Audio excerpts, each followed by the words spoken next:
Okay, well, it's good to be back. Last weekend we were in Florida for a family wedding. My nephew got married. The bride, Christy, was absolutely stunning the way she looked. And we're always grateful in our family. We think we're a pretty good looking family, but we always like to bring in other people that will sort of upgrade the DNA level of good looks. And I think we accomplished that this time. A funny story was told at the rehearsal dinner. She has two sisters, and one of her sisters is married to a guy who was in seminary with my nephew who got married in Birmingham, Alabama. And at the end of the year, knowing that his sister-in-law was still single, of course, they were looking out for her, and he brought home the seminary yearbook that had the pictures of all the seminary students in it, and sort of pointed out, isn't that kind of a good-looking guy there, pointing to my nephew. And her sister, when she was relating the story, said, so my sister, Christy, looked through the seminary student catalog and picked out somebody. I wish I had a picture of her because she really did look gorgeous that day. And so finally we got that one married off. And they're 33 and 35. John is 33, Christy's 35. So, they waited till they found the right person. It just took longer than you would have hoped. Today's Father's Day, so I'm going to talk a little bit about things my father taught me. My father passed away in 1991, and as you know, I like golf. I love golf, and that was one thing we shared a little bit in common. At the funeral home, one of the pastor friends of my dad, he was a pastor, came up and said, I've got a story to tell you about your father and playing golf. And I was one of the guys who got your father to play golf because the Elks Golf Club or Elks Country Club in Massillon, Ohio, had free pastors could play free on Mondays. So a group of pastors from the area, Canton and Akron, would get together on Mondays, and they invited Dad to play with them in their foursome. Now, Dad had never really played golf before. He had hurt his foot pretty badly in World War II and really couldn't do a lot of athletic things. So he got a set of clubs. And at my understanding, this is the story, the first hole, somehow Dad, first time he ever played golf, got the lowest score. And that meant that he got to tee off next on the second hole, which was a par 3 downhill, about 135 yards. So Dad got up on the tee box, and he pulled out his driver.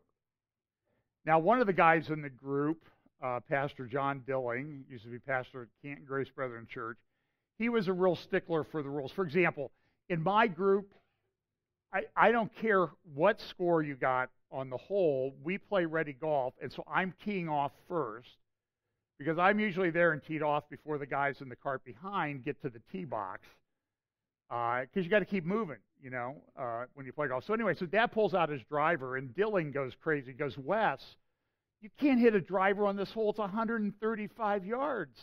It's just, you don't do that. And my dad goes, well, it's the only thing I've ever hit off a tee box. I wouldn't know what other club to use. It's the first time I played golf. So Dilling was just very upset. So Dad took a swing, and he topped the ball. It bounced down the hill and rolled up about 10 feet from the hole. Of course, the other pastors in the group all missed the green with their 8 or 9 irons.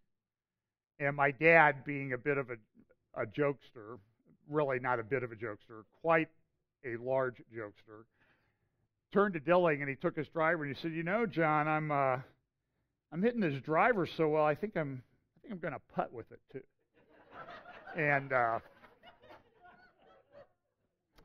And I say that, Dad once, when I was in law school, we lived just down the street in Indianapolis from a place called, our apartment was just literally half a mile from a place called Thatcher Golf Course. And I don't want to say Thatcher it was a Muni course. I don't want to say it was a lower class course, but there was a sign on the door, the clubhouse, that said, shirts must be worn in clubhouse. So I'm sure that some of my friends who've played at more genteel clubs like Augusta National or other private clubs, they've never seen a sign like that. And I think it costs $2.50 for 9 holes or $3 for 9 holes. And Dad bought me, when he saw the golf course, they showed up and he bought me a set of golf clubs. And I played golf for about a year and then didn't really take it up again until about 12 years later. But so we go out first time. He buys me this set of golf clubs. Before I had these clubs I'd gotten them from my great aunt. They're things like Niblick, Mashy Niblick. They didn't have numbers on them. They had names, and they were very old clubs. And so I get this new club, and first hole's about 300 yards. So I take out my new driver, and I take a swing with it, and I put the ball in the green about 10 feet from the hole, through a bunch of trees and everything, and it just proved the fact that no matter how cheap your clubs are or how expensive, there's a honeymoon period where everything works right.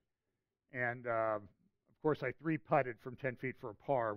I don't want to talk about that. And well, I could go on about that round, but anyway, I'll have a little bit more to say about that in a few minutes. I didn't get to do a prophecy update last week, and I had oodles of information. And so when Monday came, I thought, well, hopefully nothing will happen this week that I have to. And goodness, it was, who saw that coming, right? I just think it'd be nice to have 1 week off where there's not this massive convergence of events that are relevant to Bible prophecy. A verse to keep in mind as we talk about today's and what we get started on. 2 Timothy chapter 3, this know also that in the last days perilous times shall come. For men shall be lovers of their own selves, covetous, boasters, proud, blasphemers, disobedient to parents, unthankful, unholy, without natural affection, truce breakers, false accusers, incontinent, fierce, despisers of those that are good, traitors, heady, high-minded, lovers of pleasures more than lovers of God, having a form of godliness, but denying the power thereof, from such turn away. In a week like this, I think we see that verse, which is prophetic. In the last days, perilous times would come. And who could deny that we don't live in perilous times? Interesting things they found this I think in Morocco, a fossil of a human that's much older. Now, I don't agree with their dating, and they don't know what they're doing when they're doing the dating, but it's much, much older than anything they've ever found before, and it's upsetting their evolutionary timelines because there shouldn't have been humans that look like this, with skulls like this, at that time. Because we had to evolve over time. Long time. Now it appears that humans appeared much, much earlier than they even thought, which is putting pressure on their timelines, especially when you look at, I've never understood this, whatever happened to wipe out the dinosaurs happens, and essentially evolution has to start all over, right? Because they don't have there's not much life left. So it's not billions of years, it comes down to millions of years on their time scale, and they can't explain it. That's the point. And they don't care because it's a religious belief that they have. And people have religious beliefs. They had a religious celebration in Columbus yesterday. I can't show you the videos that I see from this event every year in the Stonewall Festival Parade in Columbus. By my estimates that I get, 500,000 people attend this thing every year in Columbus. And what's our city population with the suburbs? 1.4 million or so? It means 1 out of 3 people go there. I went to some places yesterday after I finished playing golf, and I have to tell you, it was pretty empty because I think a lot of people were at this thing.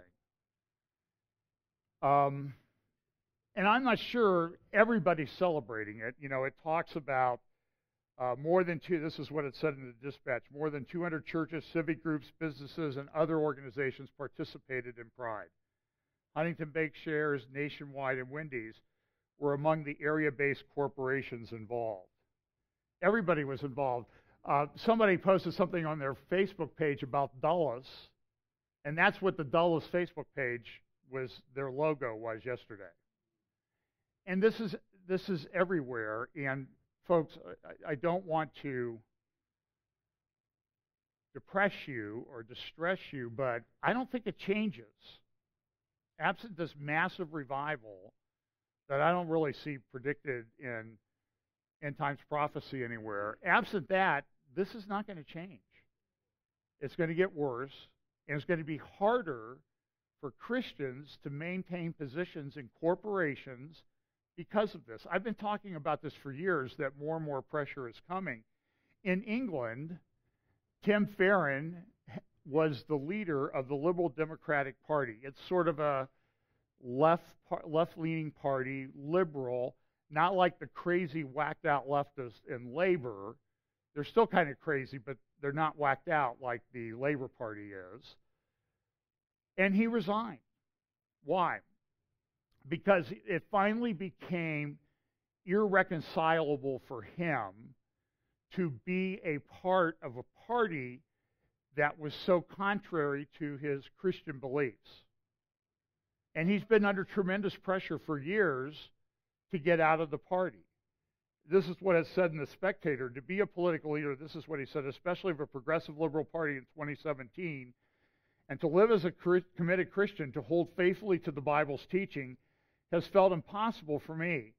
I'm a liberal to my fingertips, and that liberalism means that I am passionate about defending the rights and liberties of people who believe different things to me.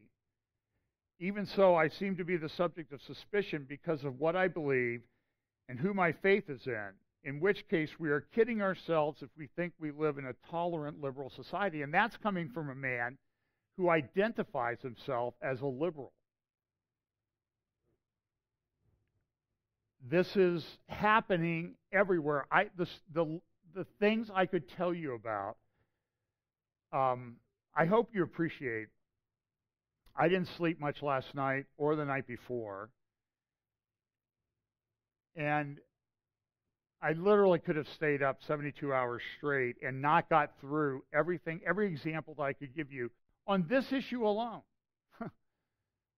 let alone all the other stuff that I try to touch on each week. And this is from a couple weeks ago in Australia. I don't know if you remember Margaret Court. She is one of the, if not the greatest female tennis player of all time. I mean, we all know about Serena Williams. She's won 23 major titles, like U.S. Open, Australian, French titles. There's 4 possible ones each year. She's won 23. Margaret Court won 24. If you add in her doubles, mixed doubles, doubles titles, she won 62 major titles. Serena's somewhere, I think, in the 40s. But she is and I'm not going to get into the specific theological orientation of Margaret Court, except to point out that she's a Christian. And she has written things in the past complaining about the recruitment of younger female tennis players by other lesbians on the female tennis tour, the professional tour. And she's married, she has a family, and she came out recently and said that she's concerned about this. We have a female soccer player in America who is a Christian, and because the team was going to wear the rainbow uniform or something to honor gay LGBTQ pride, she quit the team. Good for her that she stood up and at great risk to her career and her talent and everything, she said, I just can't do this. It's inconsistent with my Christian values. And so, you know what the reaction mostly was from people? Well, good riddance. You're going to be like that, you bigot. We don't care if you're the best female soccer player on the planet. We don't want you. And that's what's coming in business, in government, mark my words. And so Margaret Court, they have a tennis stadium in Australia where one of the major tournaments is played called Margaret Court Stadium. So now what is the push? Everybody in professional tennis, almost to a person, is saying, we need to rename that stadium because we could not have a stadium named after a bigot. The greatest female tennis player of all time is now unacceptable. They'll name stadiums after Pete Rose before they ever name another one after Margaret Court, by comparison. You remember this controversy this was just a year and a half ago. You know, things happen so fast. This is from January of 2016. It seems like an eon ago when this female professor, tenured professor at Wheaton College, the evangelical Harvard they call it, came out and said you should wear a hijab in support of Muslims. She said Muslims and Christians worship the same God. How many times have we heard this nonsense? And she's at an evangelical Christian college, and so the college said they put her on leave, and they said, you really, and they were going to fire her, but they eventually entered into a separation agreement. And my recollection is that she's now at the University of Virginia. She's a visiting professor there. And she's gone from Wheaton, but they then wanted to go after the people who were sort of bringing her up on charges at Wheaton. And I don't know the end result of all that. You can look it up. But in connection with that, in the Resurgent blog, a professor named Russ Vought, V-O-U-G-H-T, wrote an article in January of 2016 defending Wheaton College's position and their statement of faith. And he said, he was an alumni, and he said this.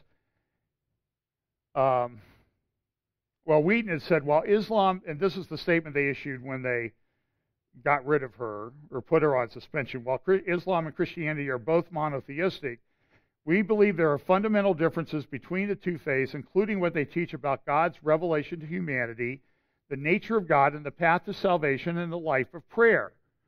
That's what Wheaton said a year and a half ago. Russell Voigt wrote in this blog that essentially defending the statement of faith.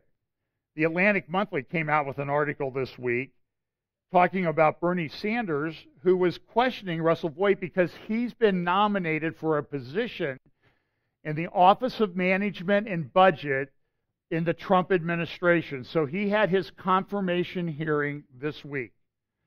And Bernie Sanders, the millionaire leftist that wants to take all of your stuff, one of the biggest hypocrites in the world, in my estimation. This is what Emma Green said in The Atlantic. Sanders took issue with the piece Vought wrote in January 2016 about a fight at Wheaton College. The Christian school fired a political science professor, Lucretia Hawkins, for a Facebook post intended to express solidarity with Muslims. And she was also photographed at a pride event, commiserating with those people. Vought said this: Muslims do not simply have a deficient theology. They do not know God because they have rejected Jesus Christ as Son, and they stand condemned. So guess what the great Bernie Sanders, the great liberal, tolerant person that he is, and the icon of the left, and he's a communist. He and his wife honeymoon in Russia at the height of the Cold War. I mean, what kind of person does that? A whacked out liberal, leftist, communist, Marxist. That's who does that. And so this is Bernie questioning Vought this week. Let me get to this issue that has bothered me and bothered many other people. And that is in the piece that I referred to that you wrote for a publication called Resurgent. You wrote, Muslims do not simply have a deficient theology. They do not know God because they have rejected Jesus Christ, his Son, and they stand condemned. End of quote. Do you believe that statement is Islamophobic? Absolutely not, Senator. I'm a Christian, and I believe in a Christian set of principles based on my faith. That post, as I stated in the questionnaire to this committee, was to defend my alma mater, Wheaton College, a Christian school that has a statement of faith that includes the centrality of Jesus Christ for salvation. And again, I apologize. Forgive me. We just don't have a lot of time. Do you believe that people in the Muslim religion stand condemned? Is that your view? Again, Senator, I'm a Christian, and I wrote that piece. Well, what does that say? With the statement of faith of Wheaton College. I understand that. I don't know how many Muslims there are in America. I really don't know. Probably a couple of million. Are you suggesting that all of those people stand condemned? What about Jews? They stand condemned too? Senator, I'm a Christian. I understand you are a Christian, but this country is made up of people who are not just. I understand that Christianity is the majority religion, but there are other people who have different religions in this country and around the world. In your judgment, do you think that people who are not Christians are going to be condemned? Thank you for probing on that question. As a Christian, I believe that all individuals are made in the image of God and are worthy of dignity and respect regardless of their religious beliefs.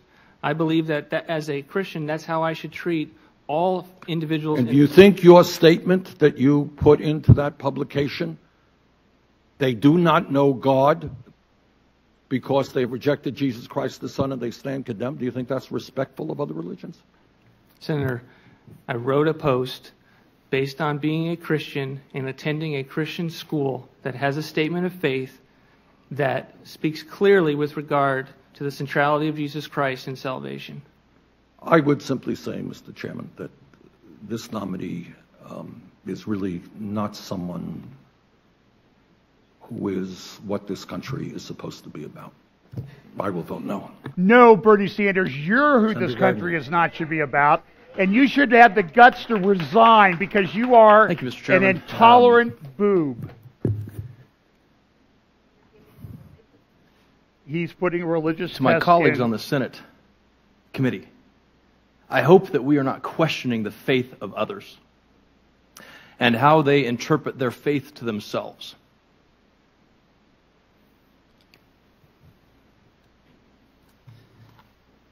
Thank you for your willingness to serve our country.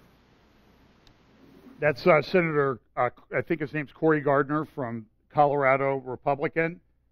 And he's like, what are we doing? Really, what are we doing? This led to a great article in the Wall Street Journal called Christians Need Not Apply. Let me just read a few paragraphs from that. Does liberalism have any room left for Christians and other believers? The question has been posed countless times, and each time liberals answer more decisively than the previous no. On Thursday, Britain's Liberal Democrats delivered that message to their leader, Tim Farron, forcing him to resign over his mildly conservative views on homosexuality and abortion. The Lib Dems supposedly carried the torch of 19th century classical liberalism, though more recently it's difficult to distinguish them from any progressive party anywhere. And listen, Dr. Ehrman spoke here a few months ago about how progressives acted in the French Revolution. And what did they do? They beheaded tens of thousands of people. Don't talk to me about tolerance or being concerned about the views of people on the left. During a TV interview on April 18th, this is Tim Farron, he was pressed 4 times, and 4 times he demurred about homosexuality. Quiescence wasn't enough. Pressure mounted, and the next day, Mr. Farron relented.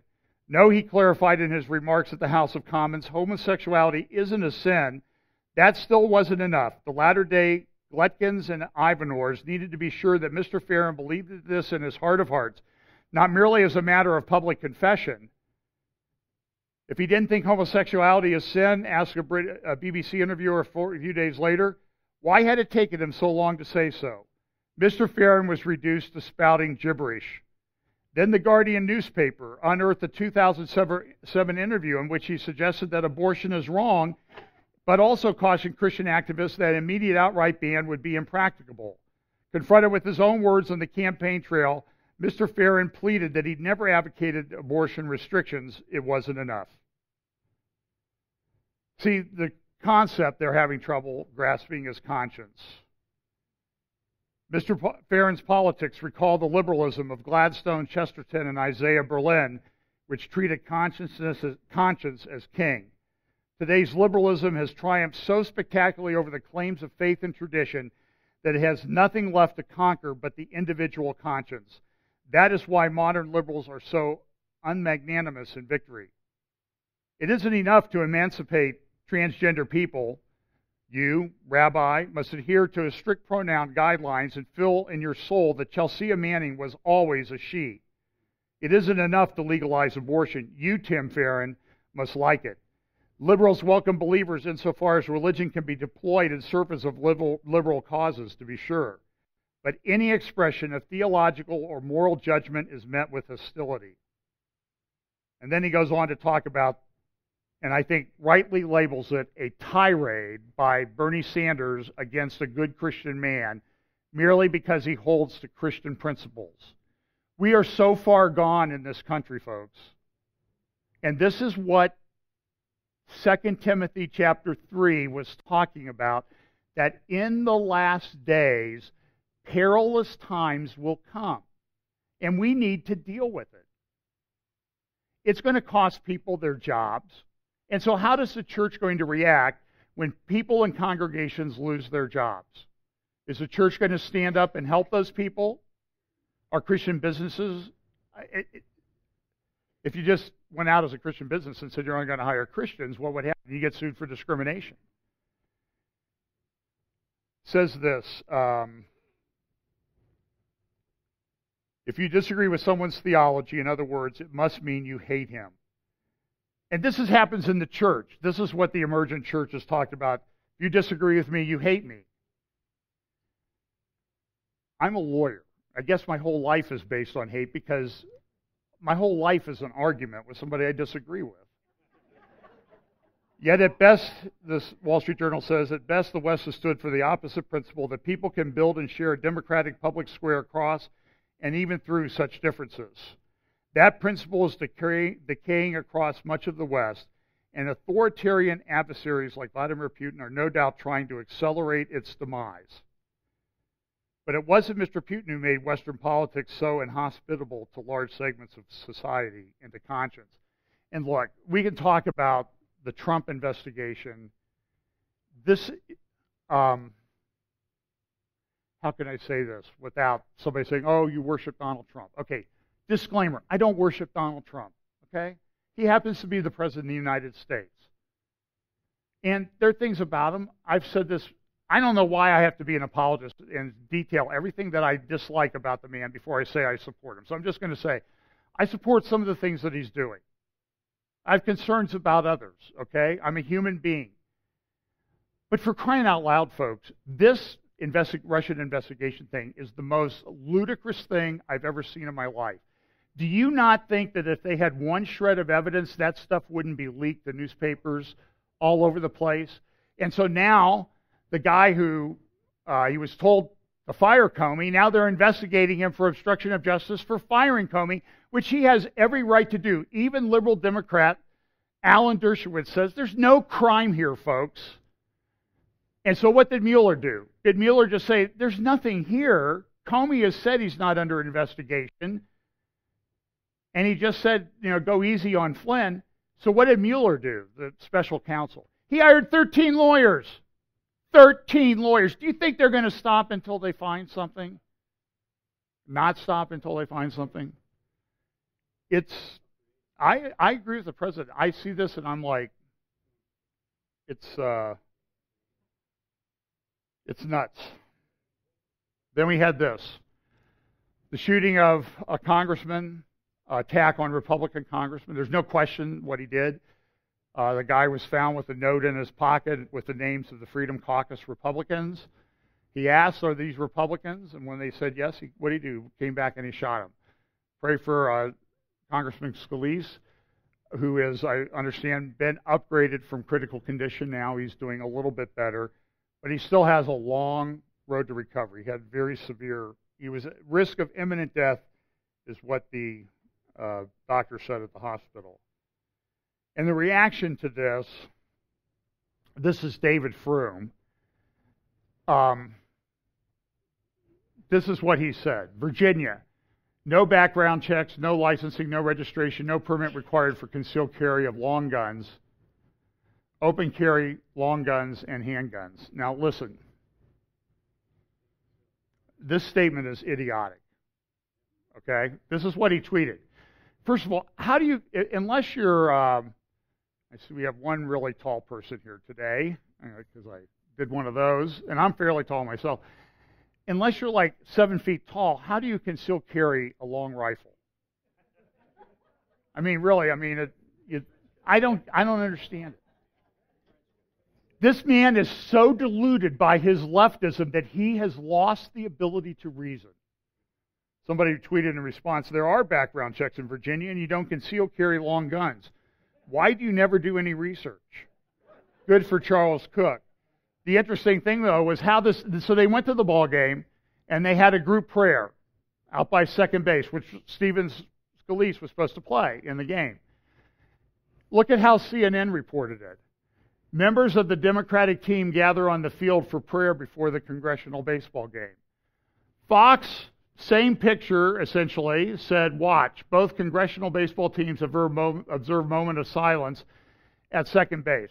So one of those is a lie. It was either a joint group or not a joint group. This is what CNN does. They have not corrected this. Okay, so you can really say in this case, that is fake news. I don't like calling things fake news, but that is fake news. Because you know why? It didn't happen that way. It was a lie. I don't practice, yoga, but I'm going to pop a blood vessel here, I think, as we go on. And then New York Times comes out with this stupid editorial, idiotic, moronic editorial. Moronic is, I guess, given the scale that morons are, I'm giving it faint praise, I guess. And so what did they do? Well, they said they go back to Gabby Giffords.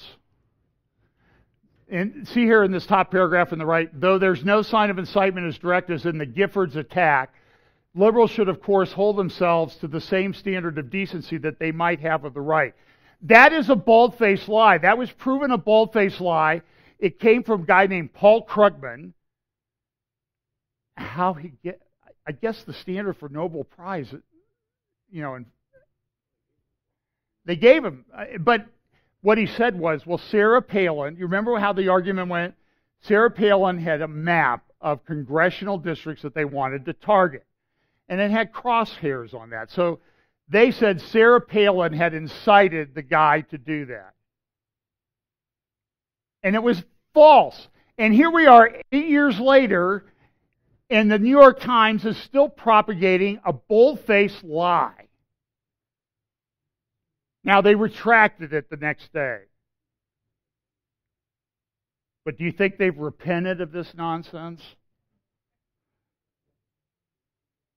So, Victor Davis Hanson writing in National Review, Let's Make America Great Again, or that history has not been very kind to countries that enter a state of multicultural chaos. You can look that up at National Review. I don't have time to get into it. Here in Canada, a couple things going on in Canada. Boy, pray for our people to the north.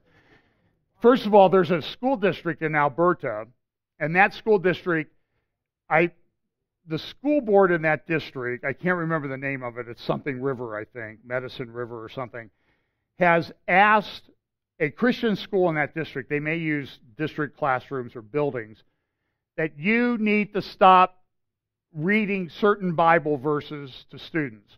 It's a Christian school. It's based on the Bible. And now government thinks we can tell you which ones you can read or not. It's not going back the other way. Let me tell you. There's a lot of theories about the deception that has to come upon people before they believe the lie of the Antichrist.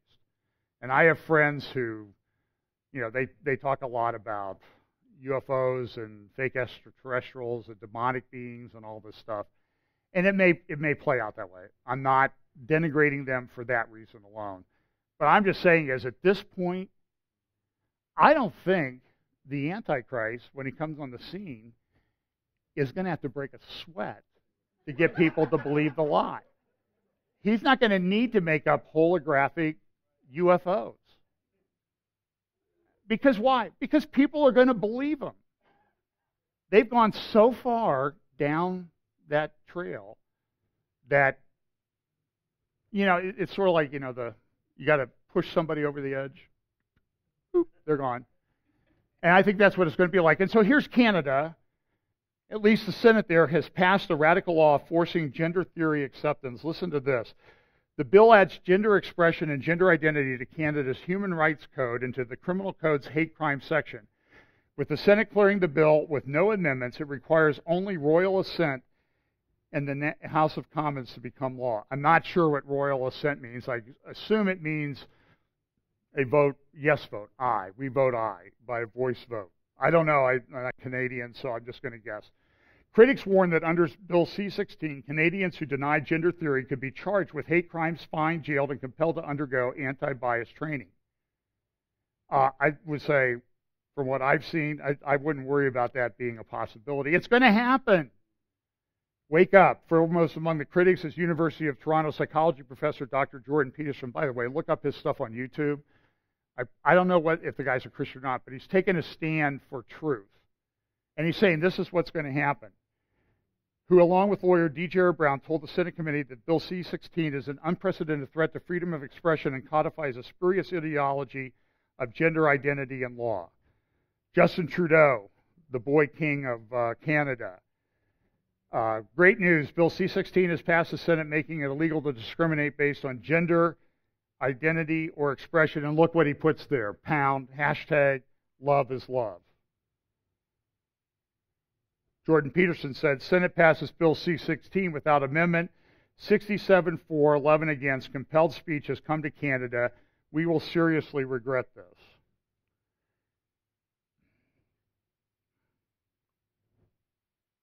Now, I dug into some of the legal reasoning behind, or the reasoning behind the people that are pushing this. I'm just going to read a little bit about this. These are people who say that people who just go on the basis of human-caused climate change aren't going far enough because they need to take other things into consideration. These come from social psychology and sociologists at the university level. This is one of their journals or books, Research, Action, and Policy Addressing the Gendered Impacts of Climate Change. Now, I'm just going to read it, okay, and then after church, you can come up and tell me, you can translate it as to what it means, okay? For many years, climate change discourse was dominated by a technical scientific framing based on modernist notions of objective knowledge, control, and efficiency. In recent years, a robust alternative discourse of climate justice has emerged, challenging mainstream adaptation and mitigation policies as reinforcing capitalist, colonialist, and patriarchal power structures and further marginalizing already vulnerable peoples and communities. It goes on. But while the climate justice movement has provided a sorely needed corrective to climate change discourse, it has been hampered by addressing only policy issues without critically examining the scientific knowledge on which climate change discourse is based. Drawing on critiques of science and technology from ecofeminism and feminist scientist studies, we argue that scientific knowledge is always already structured by social power relations before it ever enters into policy discussions. In the place of illusory God trick of absolute knowledge and control of a global climate system, we use Haraway's ideas of feminist objectivity, partial perspective, relations between species, and cyborg standpoints to situate and pluralize knowledge about climate change. This intervention opens up discursive space for multiple partial knowledge about the climate system, all of which can be held accountable to their ethical and political implications. This polarization of knowledge allows feminists to recognize and support many forums and venues of climate change-related activism, moving beyond the impasses of international and national political negotiations. I'm surprised they use periods and commas in this thing. Thus, far from dismissing climate change, a feminist critique of climate science makes possible a range of interventions that can more effectively promote social justice and ecological health.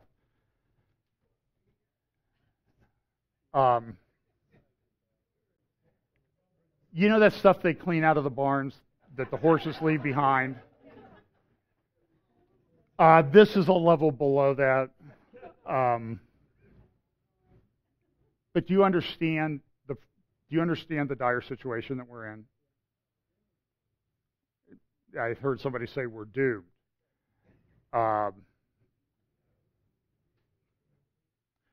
example, let's say the writer of this became nominated for the director of the EPA in America. And somebody brought this up. What would happen? The person who brought it up would be declared a bigot, anti-woman, right? Because, of course, this makes sense, but Russell Vought, who cites historical Christian texts, is a bigot and gets voted down by a guy like Bernie Sanders. It's crazy, but it gets worse. It really does. This is a statement released by the General Assembly this week, a report, and it's titled Promotion and Protection of All Human Rights, Civil, Political, Economic, Social, and Cultural Rights, including the right of development. Report of the independent expert on protection against violence and discrimination based on sexual orientation and gender identity. Okay, so if you've looked around the world, you'll notice that there are a lot of places where society and government and countries are in complete turmoil and meltdown. Throughout Africa, the Middle East, Asia, it's a mess. And I would say we're at least in a cultural civil war in the United States. And the shooting may have begun. You need to consider that possibility. And I'm not advocating violence. By the way, the guy who wrote that did the shooting of the congressman in Alexandria, Virginia the other day, he belonged to a Facebook group. You can look it up. Terminate the Republican Party. And now they're saying we don't advocate violence in this group. Well, it's really good, guys. Great job. Way to stand up. And now the report comes out, and this is the Human Rights Council supporting this nonsense. It doesn't really even make sense. But look at a couple things that they say. The theme of the report is diversity and humanity, humanity and diversity. The phenomenon of violence and discrimination based on sexual orientation and gender identity is both local and global. By the way, there were pride marches all over the place. Tel Aviv, Columbus, Chicago, San Francisco, New York. Were there any injuries reported from people attacking them in the United States, in Israel? There might have been injuries from people, getting heat stroke from not wearing enough stuff on floats, but do you understand how ridiculous this is?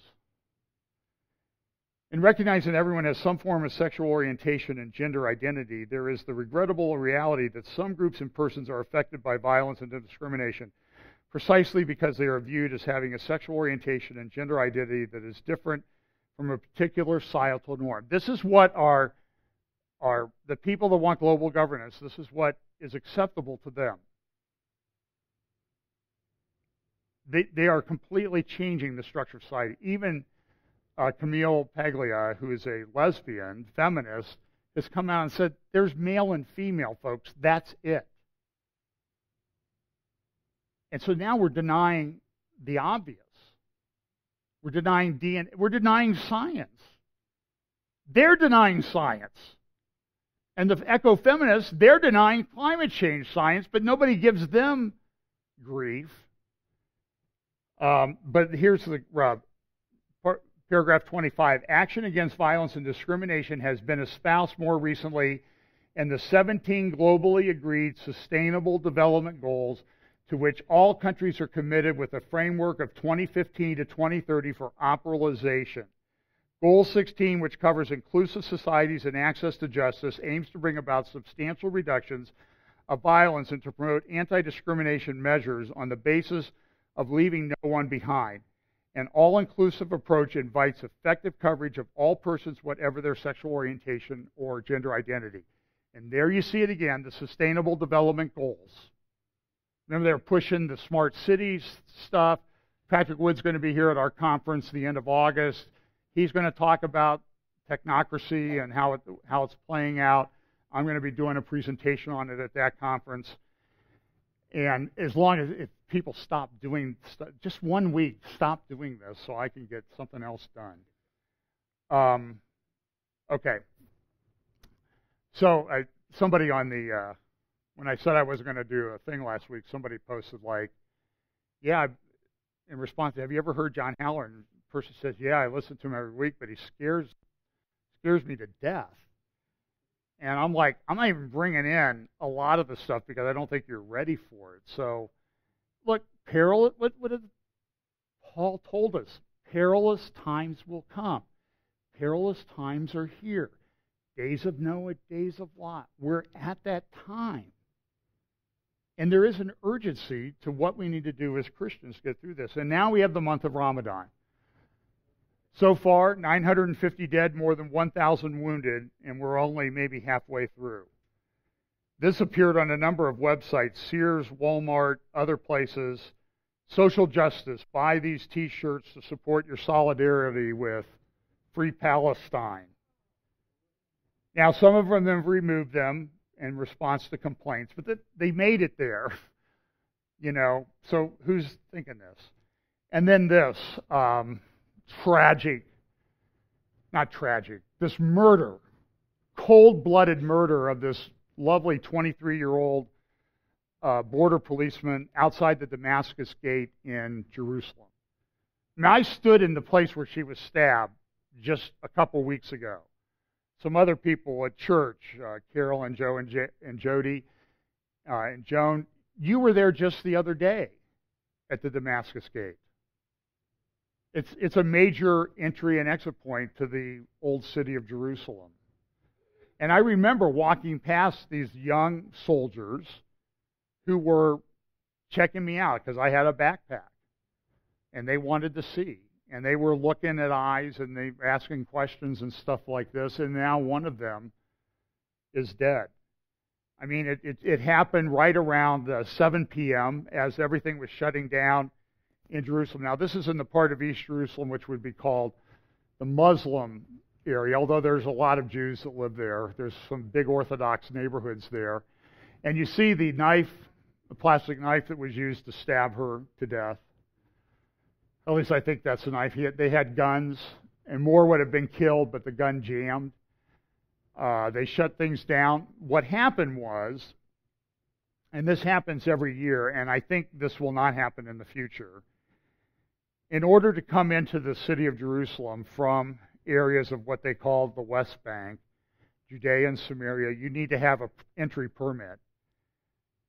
Because it's Ramadan and Muslims want to go to the Temple Mount for Friday prayers, they issue extra permits. In this case, this year, they issued 250 or 300,000 extra permits to permit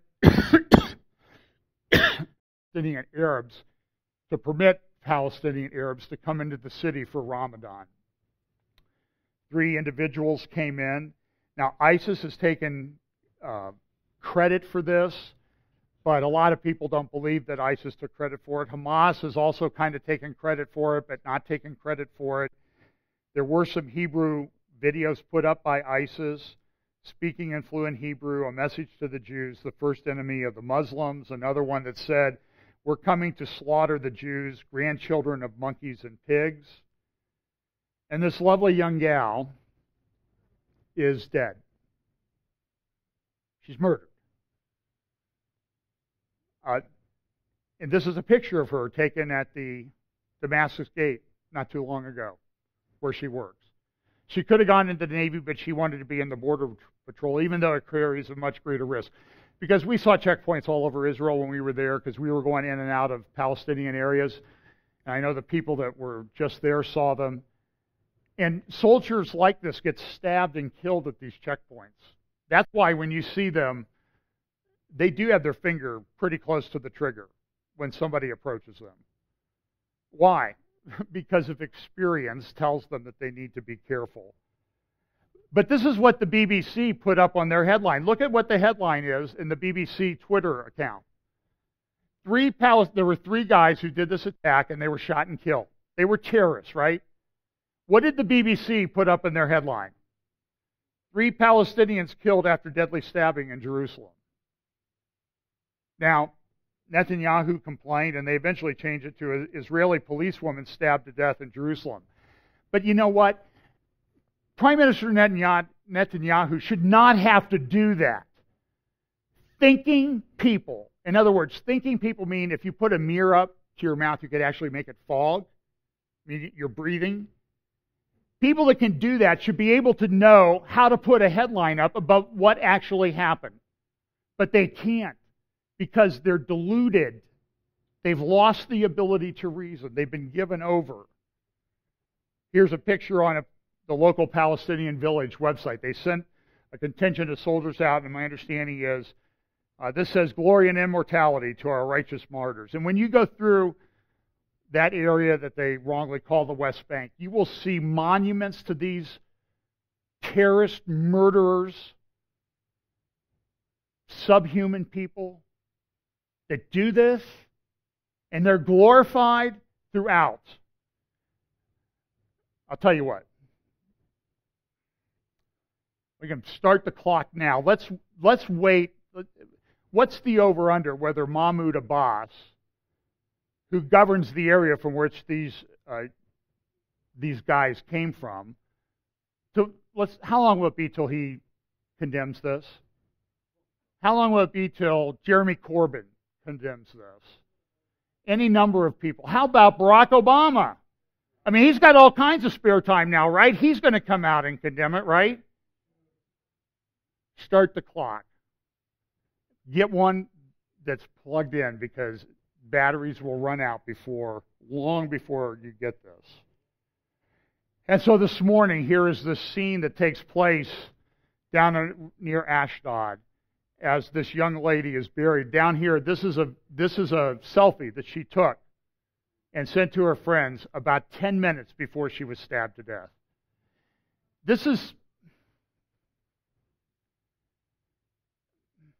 Every day we're taught, we're given examples about how fragile life is, how it can be here and boom, gone. 7 soldiers, or 7 Navy seamen on the USS Fitzgerald. Whether they were sleeping or whatever they were doing, they're gone. Just like that. This young lady is gone just like that as these soldiers, buried her today in Ashdod.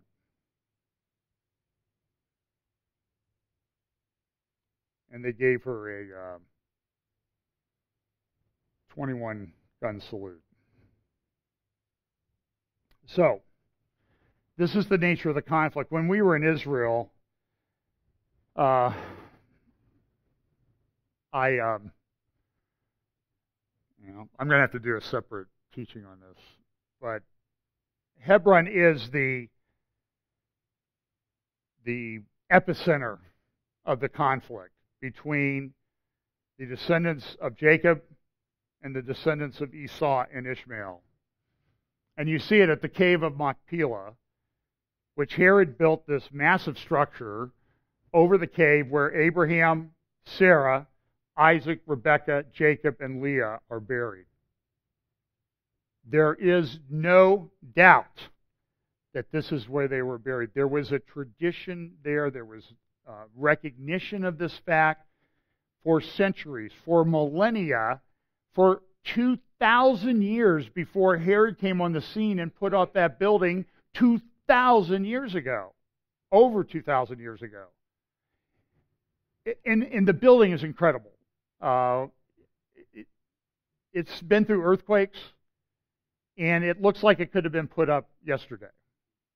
I mean, this Herod guy really could build. And so what's happening now on the world scene? There is no doubt, let me repeat, no doubt that is a Jewish holy site. It is where the patriarch Abraham and his son and grandson are buried and their wives. So what does the UN do? So we have this group, the UN over here, they can't even determine gender. Now we present them with this evidence of a building that stood for 2,000 years over something that the Bible said happened over 4,000 years ago. You can read about it in Genesis. Trying to remember what chapter. I want to say 17 or 18. But it says in verse 19 of the chapter, I can't remember. And after this, Abraham buried Sarah his wife in the cave of the field of Machpelah before Mamre. The same is Hebron in the land of Canaan. In the Torah written by Moses. And the field and the cave that is therein were made sure unto Abraham for a possession of a burying place by the sons of Heth. What's that mean? He got the deed to the land. And now these people at the UN are coming in and saying, Palestinian.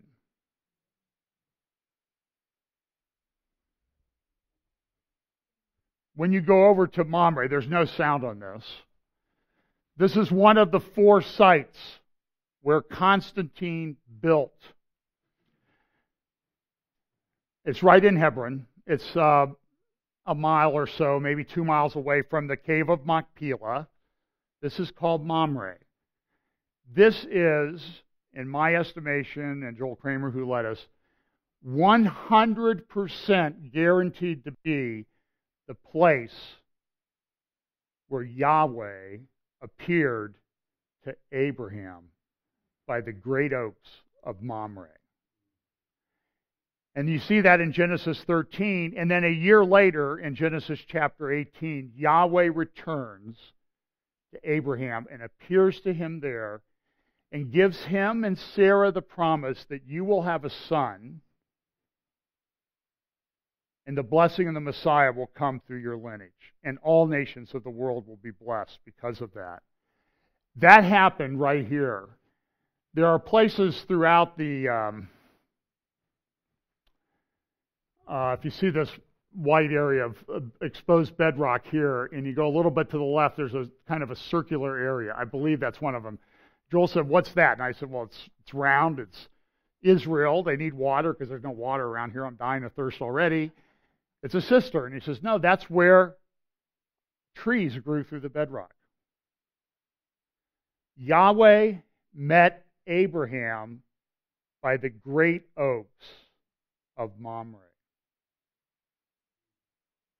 You can go and stand in, and for millennia, for 4,000 years, over 4,000 years, every culture, every society, every person who's ruled that area has recognized this as a very significant place, a holy place. They built churches, they built temples. You can see here there's a trench dug down through here. That's where the sacrifices from the altar would have gone, or the blood from the sacrifices at the altar to the right would have gone. Back there in the corner, you see the raised area. And this is, you see the buildings of Hebron right there. And Hebron didn't grow over this. It grew around it. Why? Because they all felt that it was holy. Now, some of them didn't know. But we know why. Because we have the Bible, right? And so you can go and stand in this place, and you can see where there's evidence of Herodian construction. Constantine built a church there. Herod thought it was holy. Herod built over at Machpelah because he thought it was holy. He built at the Temple Mount because he thought it was holy. He wanted to have a place where they could make religious pilgrimages. Now, he may have been doing it to try to make some money off of it, but he did build where these holy sites were. And Constantine built here. He built at Bethlehem. He built at the Church of the Holy Sepulchre and up on the Mount of Olives. Because these were holy sites to Jews or Christians. Genesis 13, then Abram removed his tent and came and dwelt in the plain of Mamre, which is in Hebron, and built there an altar unto the Lord. And then in Genesis 18, Sarah laughs in her tent, remember? And when you stand there, you can almost, it's funny because there's a Palestinian Arab school above you, up back to the right, and the kids were out at recess playing soccer, and we're kind of joking back and forth like, are you really the best soccer player? Or, you don't look like I was saying you don't really look like that good of a soccer player. And I don't know if I brought up American football, but in any event, you can hear the kids laughing. And it reminds you can hear Sarah laughing kind of in the background. And then we went up after there, we went to the Tell at Hebron.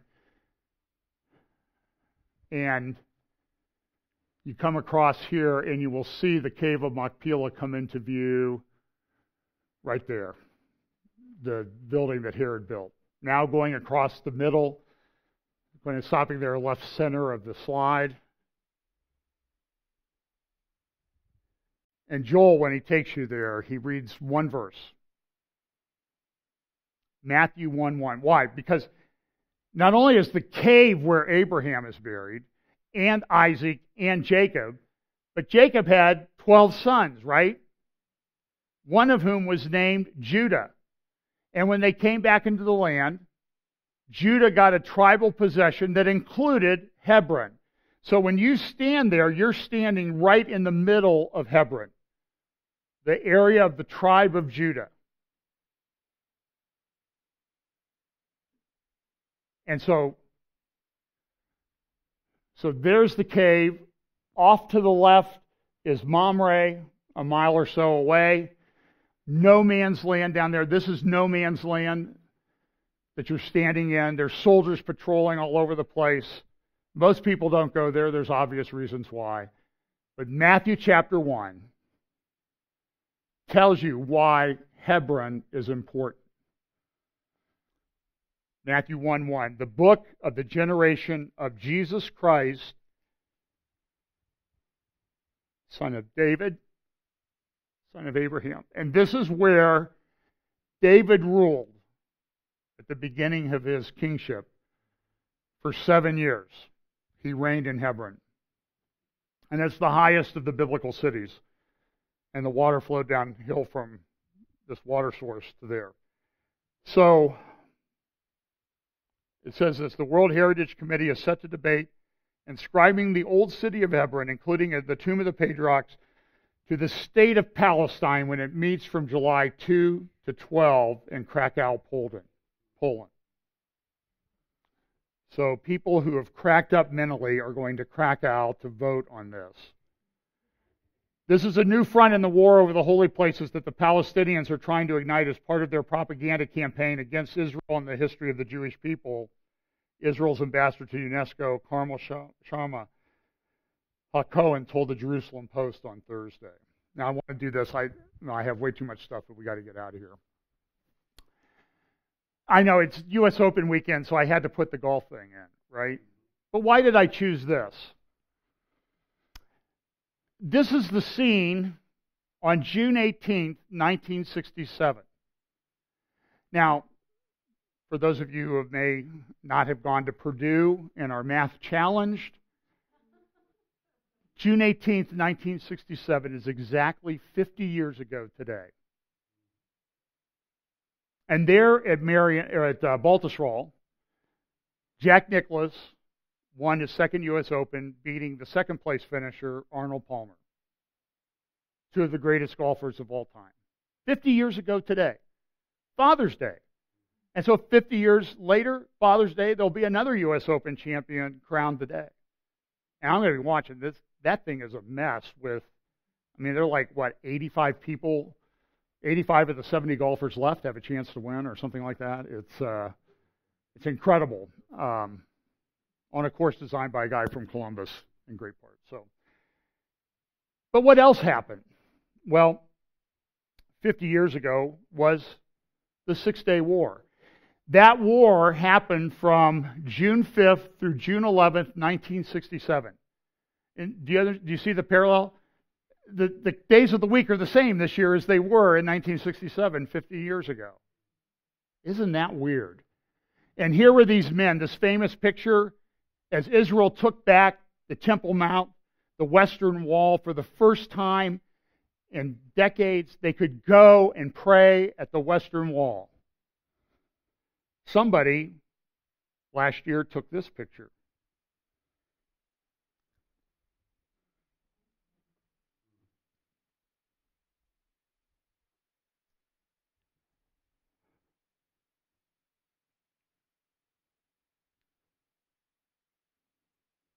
Same guys.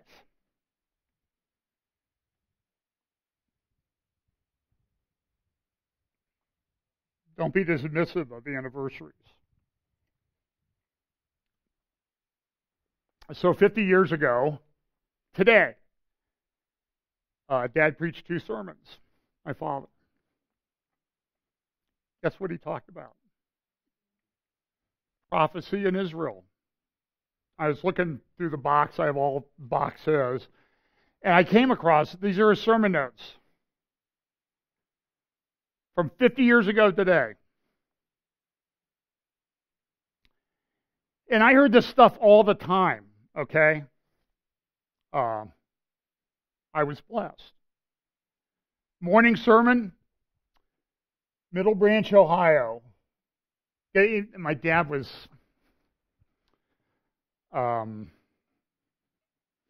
well, some people might say he had a problem. He had one of those little label makers. Asked my wife about that. He loved that label maker. You know, one of those things that you press with the tape. And the first time I took her to Johnstown, to Dad's office, I said, "Look at this," And so she's looking. I point to the desk, and there's a label on it. It says desk. So we go around, and I show her the chair. And there's a label. Pam, am I lying? Absolute truth. Yeah, we still have the chair. Do we still have the label on it? I don't know. It still has the label on it. It's in our basement. It says chair. There's a stapler on the desk. What do you think it says? Take a wild guess. He did not label individual paper clips because that would have been mentally ill at that point. But everything had a label on it, paperweight, bless his heart. And so on these notebooks that I have, these sort of half-page notebooks, there's labels on them. And so that's the morning. I'm going to go at least 5 minutes, so if you have to leave, you need to go ahead. And that's Sunday evening. Title, The Crisis in Israel. So there is notes. Now the Wednesday night ones I couldn't find, but I've seen them. So this is a week after the end of the Six-Day War. It's 11 days after they've taken back the old city for the first time in 2,000 years. Israel and Jerusalem in Bible prophecy in light of the Arab-Israeli War, June 5 to 11, 1967. Is there special significance to Israel's capture of Old Jerusalem and the temple site at this time? See there down at the bottom. Well, he says below that underlined part in the middle, it says this. Supermarket other day, talking about Bible events and prophecy, didn't know much about Bible, but he was interested in prophecy. Well, before the Lord can come, Antichrist has to reign for 1,000 years. Not exactly right, he says, but he knew there was to be a 1,000-year reign, and the Antichrist needed cleared. He needed the Antichrist picture needed cleared up a little bit for him. And then at the bottom he says this: today the old city is under the nation of Israel, and they have complete control over it. Does that not mean that the times of the Gentiles are ended? Apparently not. Why? Well, because one, we're still here.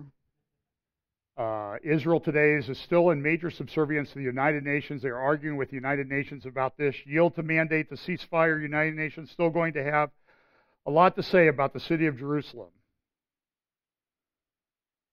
I mean, here we sit 50 years later, and we're still having this conversation. It is the ultimate question of the ages, ultimately one of the main questions of the ages, the city of Jerusalem. I'll do a talk in a couple months, about 6 weeks, I hope, if I get it done, about the Assyrians coming into Israel. And what did they want to do? They wanted to wipe out Jerusalem. Why? Last place the Jews were. Wipe out the Jews, what do we get rid of? These crazy people that believe in a monotheistic God who's going to have a Messiah come. The Assyrian king knew what he was doing. Guess what he was prevented from doing? Wiping out Jerusalem. King Sennacherib. I'll talk more about it. Look at here. Zechariah has a lot to say about this. 10:1. Israel got the land back in 1948, and since they have been replanting and reforesting, planting millions of trees. Trees planted on rocky hills does not have enough to be watered for 4 years before the roots get deep, enough to survive on their own. After that, they have enough to survive on their own. After they grow, their own foresting of hills has caused air off the Mediterranean to cool and increase their rainfall, so that today they're getting. So this is, by the way, does this sound like you know? This was a couple of years before Hal Lindsey wrote that little book about Like Great Planet Earth. So this is what I grew up with. So that's why I talk about it. And seen pictures of them dancing the other week in Tel Aviv. Saw pictures of them dancing this week in Tel Aviv in their gay pride parade. This is not godly. But listen, the scripture tells us that they're going to be brought back to the land in unbelief. Ezekiel 35 and 36. They're brought back, and then what it says, then I will sprinkle water on them. Then I will give them a new heart. So get the order right. Jews back first, then more. We got them back. They're in control of Jerusalem and this conflict.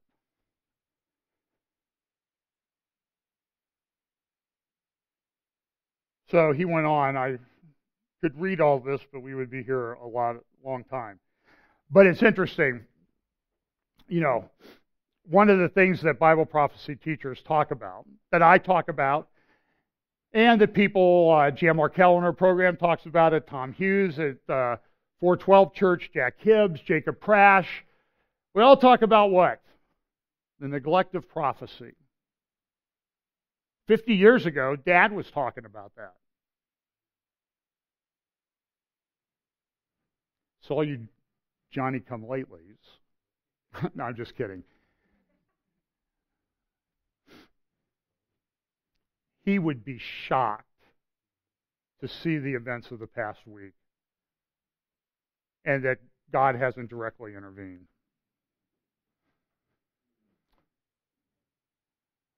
And he says it's neglected because of crazy people.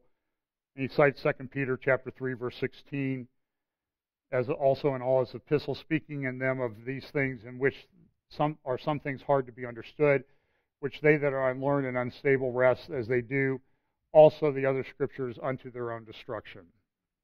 And he goes on to talk about it. Look, I just got to finish this up. This is a new play. It won the Tony for Best Play on Broadway in New York. Oslo. What do you think it's about? It's about Oslo, okay? Best Play Tony. It's about this. How they got to that. And in his notes, Dad says, well, people say, 70th week will begin by the entry of a peace agreement. He says, no, it's a confirmation of a covenant, an existing covenant. Now, I think it could be Oslo, but I have a list a mile long that somebody sent me on Facebook. I haven't even had time to go through, of everything that the Trump administration and the world are trying to do to effectuate peace in Israel. And it goes on for like pages. So it might not be Oslo. I'm not dogmatic on that. It might be a peace agreement that comes on the scene very quickly that in future Antichrist will confirm. Could be this. They could modify this a little bit, and that's what is confirmed. I don't know. All I'm saying is, 50 years ago, people who love Bible prophecy were talking about it. 50 years later, a smaller group is talking about it, even though the indicators are going like this, and the interest in prophecy is going like this. And that in itself is a fulfillment of prophecy. Well,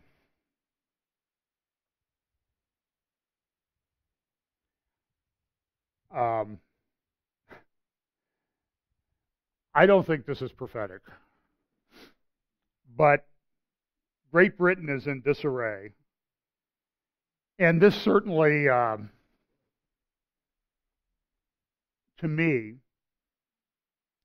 and I've used the metaphor of a tsunami before that's coming, the tsunami of God's judgment.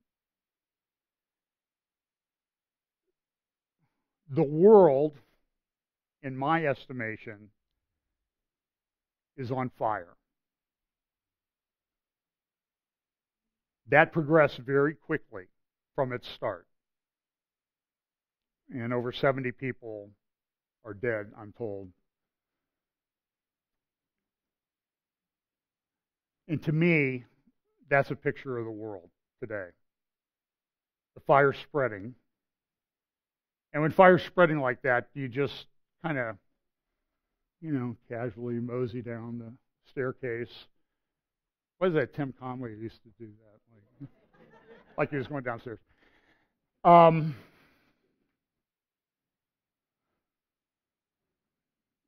What do?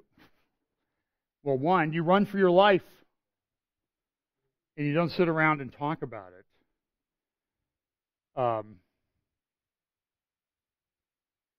So people need to wake up, because what was talked about 50 years ago by my dad is even more apparent now. We had 50 years of buildup to this. And I'm sure if Dad was here today, he would say, I talked about this in 1967, it was here, and now it's here. But people's interest is down here. People need to get interested. So I'm grateful that we have a church that does talk about this. So let's pray. We got to get out of here. Father, thanks so much for Heritage sound teaching. Pray that we will keep that at the forefront of everything we do at Fellowship Bible Chapel. Bless us this week. In Jesus' name, amen.